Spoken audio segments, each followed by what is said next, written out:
Good morning పిల్లలు. మీరు ఒకటో తరగతి పిల్లలు కదా. మీకు ఈరోజు నేను ఒక కథ చెప్తాను. ఉపాయం అనే కథ చెప్తాను. అందరు మీరు బుక్ లో చూడండి. ఇక్కడ ఏం కనిపిస్తుంది మీకు? ఒక కోతి దేని మీద ఉంది? చెట్టు మీద ఉంది. ఇది ఒక అడవి. అడవిలో ఒక చెట్టు మీద కోతి ఉందన్నమాట. చెట్టు కింద మీకు ఏం కనిపిస్తుంది? నక్క కనిపిస్తుంది. నక్క బ్యాగ్ లో ఏముంది? కోడి పుంజు ఉంది కదా. నక్క బ్యాగ్ లో కోడి పుంజు తీసుకొని వచ్చి చెట్టు కింద కూర్చుంది. మరి కోతి నక్కని చూస్తుంది అనమాట ఆశ్చర్యంగా. అయ్యో, ఇది కోడి పుంజుని ఎక్కడి నుంచో తీసుకొచ్చింది పాపం అని చూస్తుంది కదా. చూస్తుంది. చూసినప్పుడు ఏమనుకుంది కోతి? కాపాడాలి, ఎట్లయినా సరే ఈ కోడి పుంజుని కాపాడాలి అని అనుకుంది అనమాట. వినాలి ఎట్లయినా కూడా కోడి పుంజుని కాపాడాలి అనుకొని అప్పుడు మెల్లిగా నక్కతోటి ముచ్చట పెట్టింది.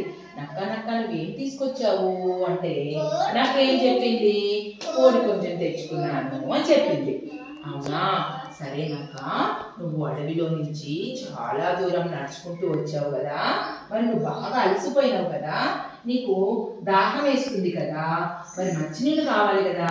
అందుకని నువ్వు ఏం చెయ్యి, వెళ్ళి మంచినీళ్ళు తాగిరా అని చెప్తుంది అన్నమాట. చెప్పేసరికి నక్క ఏమంటుంది? సరే, నువ్వు ఈ బ్యాగ్ చూస్తూ ఉండు, నీ మీద నమ్మకం ఉంది నాకు, నేను వెళ్ళి మంచినీళ్ళు తాగొస్తాను అని నక్క చెప్తుంది అనమాట. అప్పుడు నక్క వెళ్ళంగానే కోతి ఏం చేస్తుంది? తొందరగా చెట్టు దిగి ఈ బ్యాగ్ ఓపెన్ చేస్తుంది. ఓపెన్ చేసేసరికి ఏమైతుంది? కోడి పుంజు పారిపోయిన తర్వాత మరి సంచి ఖాళీ అవుతుంది కదా. మరి ఏం చేయాలి? అందులో బండలేసి మళ్ళీ కుంట కట్టిన తర్వాత నక్క మెల్లమెల్లగా మంచి నీళ్ళు తాగి వస్తుంది. వచ్చిన తర్వాత అప్పుడు కోతి అంటుంది, నక్క నువ్వు మంచిగా దీన్ని ఇంటికి తీసుకెళ్ళి నీ భార్యకి ఇచ్చి కూర వండిన తర్వాత నువ్వు, నీ భార్య, నీ పిల్లలు అందరు కలిసి కూర తినచ్చు చెప్తుంది కదా.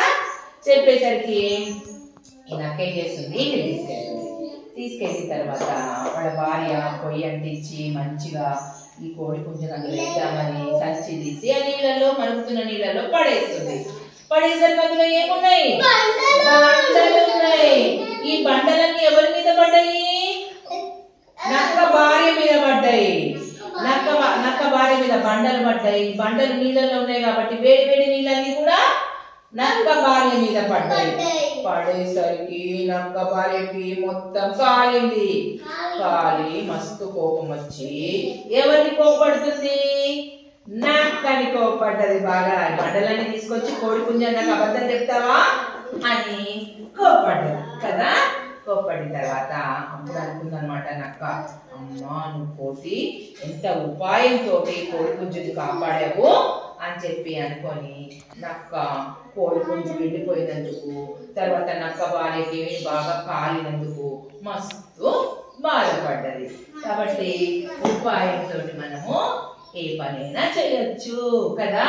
కాబట్టి ఏ పని చేయాలని కూడా మనకి ఏముండాలి? ఉపాయం. ఏముండాలి మనకి? ఉపాయం ఉండాలి. మీకు అందరికీ కదా అర్థమైందా? ఓకే పిల్లలు.